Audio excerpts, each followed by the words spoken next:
Predonomics not only represents the social structure that's ruled humanity during the last 5,000 years, it also represents a view of history contrary to what the elite would have us believe. For instance, we equalists understand that slavery isn't restricted to the narrow definition the elite have given it. Slavery has little to do with free labor. When the American baseball player Curt Flood was advocating free agency, he said, "A well-paid slave is nonetheless a slave."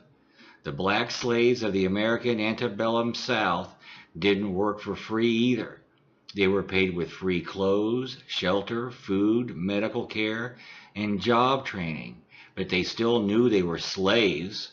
One difference between the people of the past and the present is that in the past people were more aware of their slavery and didn't like it. The American Civil War didn't end American slavery. All it did was force the capitalist plantation slave system of the South to adopt the slavery of the Northern capitalist industrial slave system. The American Civil War was a clash of two predominant capitalist slave systems, one largely plantation and agrarian based, and the other largely industrial and speculation based. On both sides, whites were just as much slaves as blacks, but in the South, whites were subjected to a different kind of slavery than blacks. In the North, the slavery was equal, but social prejudices were inflicted upon blacks that weren't inflicted on whites. But many whites, such as the Irish and Italians, were subjected to the same kind of social prejudices as blacks. But that prejudice was largely due to religious and ethnic bias. After the Civil War, the South was forced to equalize its slavery, and after the Civil Rights Movement of the 1960s, the South was forced to adjust its social prejudices to more closely resemble the Northern mold. Science and technology helped perpetuate Southern American slavery. Towards the end of the 18th century, the economy of the American antebellum South was near collapse. The plantation-based economic system was unsustainable until the invention of the cotton gin helped revive it and made it flourish. Science has replaced religion as the tool used by the elite to enforce the slavery of us all. The speed at which the railroads brought destruction to the West is a testament to the overall destruction technology has brought this planet and enslaved humanity. Technology has in fact brought little advancement to the human condition or mindset. It has only sped up and solidified our slavery to the elite and helped add to the elite's enormous profits through the mindless polluting and exploitation of the planet's natural equilibrium. It was Aldous Huxley who said, "Technological progress has merely provided us with more efficient means for going backwards." And yet people remain so blind and brainwashed they can't see it, or simply refuse to admit it. This is because the elite has conditioned us to believe that convenience and entertainment are more important than our own freedom and the well-being of our own planet. We have been entertained into blindly and apathetically accepting the police state. I'm tired of being told the corruption, brutality, and pollution of industrialization and technology is progress. The elite have been spreading this lie for over 300 years through its massive propaganda machine. Science and technology haven't made our lives better. It's enslaved us and made us dependent on the elite through technology. It's disconnected us from the natural world, our natural state of freedom, and each other. It's turned humans into artificial automatons and mindless cogs in the elitist predonomic machine. It's poisoned our character and corrupted our ethics. Progress isn't achieved through materialism, commercialism, relentless mind-numbing entertainment, and continued slavery to the elite. Progress is a mindset, and it's achieved through a self-aware consciousness and acceptance of reality. It's a recognition of our natural connection to the universe and a desire, a demand to be allowed to reestablish that connection.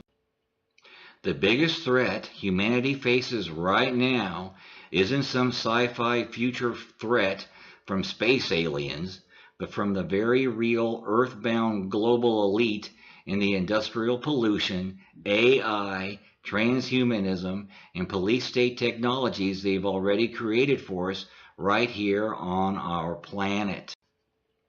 A cyborg is a human, a living thing with artificial and mechanical elements. Today's insane scientists and engineers call this transhumanism.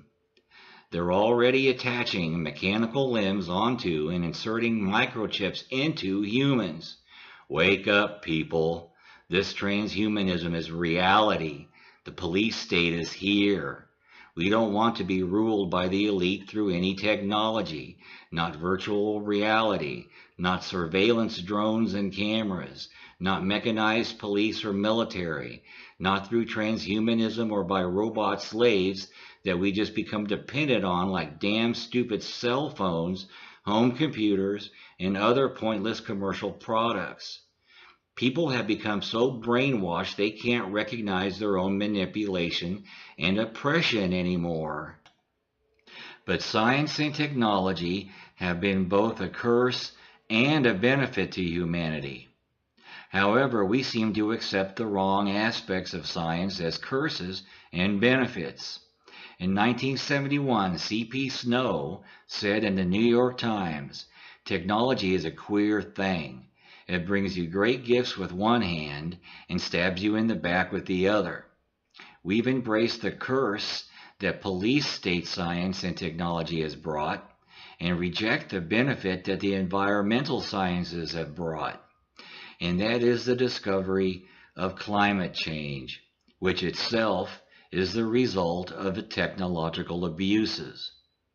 The elite have exalted the science of technological industrialization, but demonize the science that exposes the destructive environmental effects of that industrialization. Climate change is real. Water shortages are real. Factory farming and GMOs are real.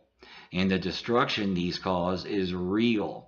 And doing nothing and allowing nothing to be done is not the solution to these problems.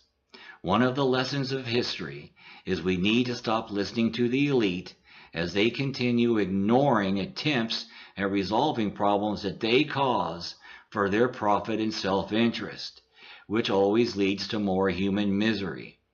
This is also reflected through the persistence of labor exploitation, unemployment, and poverty.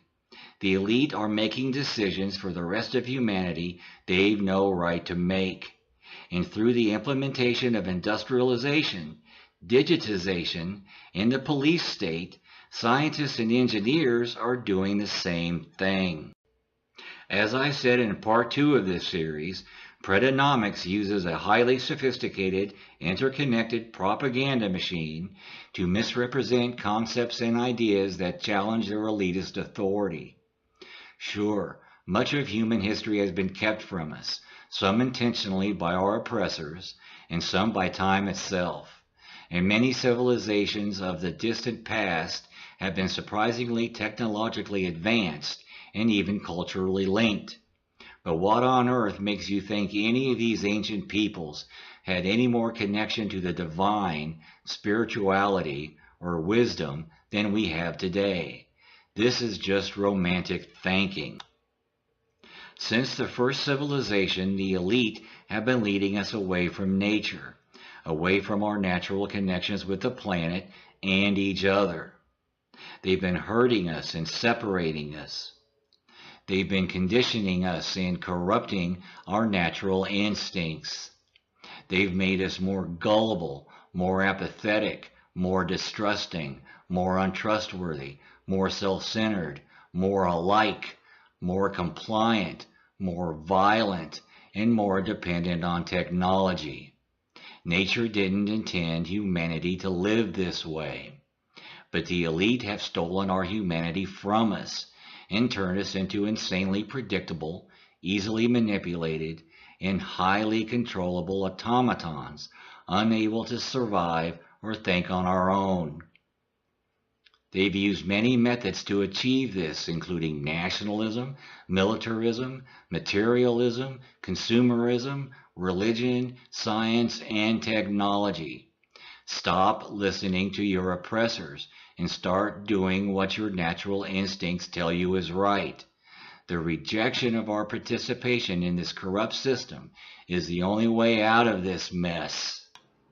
The reality is, the sun is our father and the earth our mother, and no one can claim ownership to the life givers of us all. The earth and the universe belongs to us all.